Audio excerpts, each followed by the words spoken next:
Hello everyone, Devashree here. This is day 10 of my assignment. So let's start with the assignment.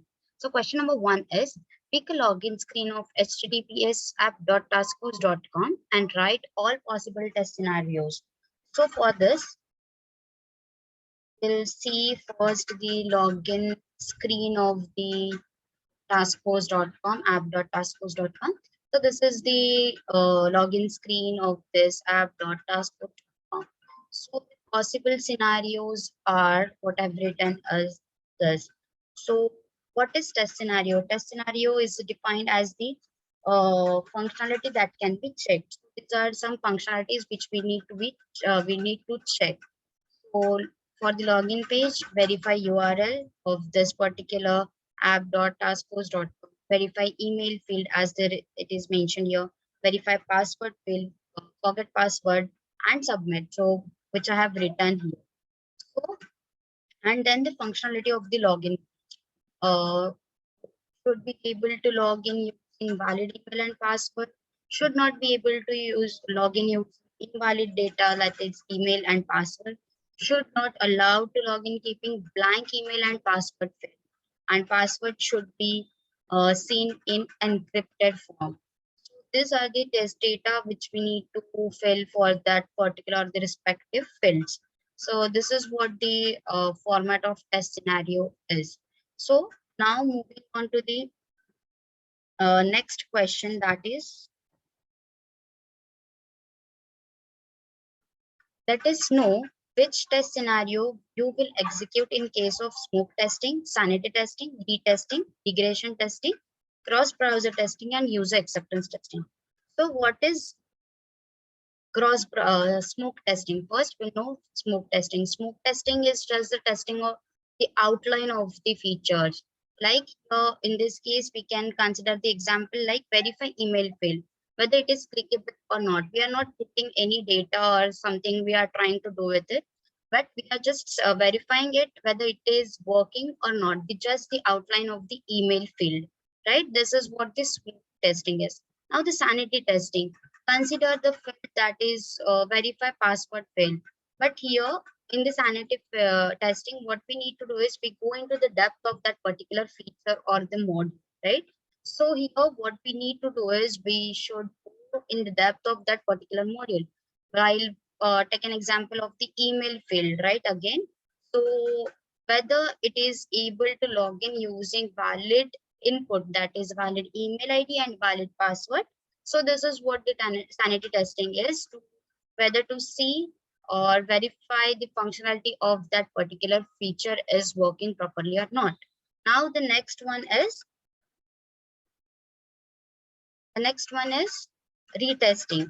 So here retesting is again what we can say when a tester finds a bug, and suppose here it is allowing it user to log in with the by using any invalid data, and the tester found it, right? So he again sent back to the developer fix the bugs and again send it to the tester. So tester will retest that particular what we can say, that particular feature which he found as bug.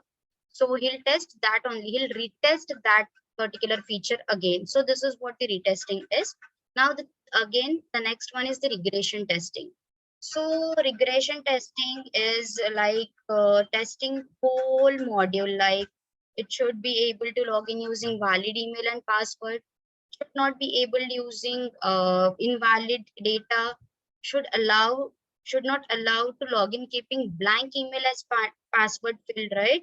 So all these steps or all these modules are needed to be checked or thoroughly checked and rigorously checked, right? So this is what the regression testing is. Now the next is the cross browser testing. So app.taskforce.com is a website, right? So the designer or the GUI developer or the UI developer has designed some specific, like this is the what we can say, the GUI of this app.taskforce. So it should be also present in Chrome in Microsoft Edge and the Firefox, right? So this is what these GUI should be seen in every browser, whether this link is supported by all the browsers or not. So this is what the cross-browser testing is. Then the next is the and the last is the user acceptance testing. So here, what will happen? The end user or the client will test it.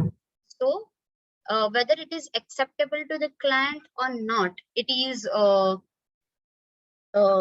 actually it is it will be uh, cleared, or it will be whether it is acceptable or not will be done in user acceptance testing. It will be done when the functionality, the regression testing is done. So this user acceptance testing is done after these techniques or testings, right? So this is what the all about the question number 2. Now moving to the last question. What is Graybox testing? Please explain with the help of an example. So Graybox testing is again the combination of black box testing and the white box testing. So here the tester knows partial information or the knowledge of the internal structure or the code of that particular uh, software, right? So it is generally used for the web applications, and the its general purpose is to get the high quality software, right? So for example, if the tester is testing some links of that particular website and he found it that it is the error is coming up, right? So error comes up when he clicked on that particular link. So what happens, the tester can execute that HTML code and see the real time error or the bug or what is happening in real time. He can see that. So basically he is having the internal knowledge of that particular code or the structure, right? So this is what the gray box testing is. So this is it. Thank you.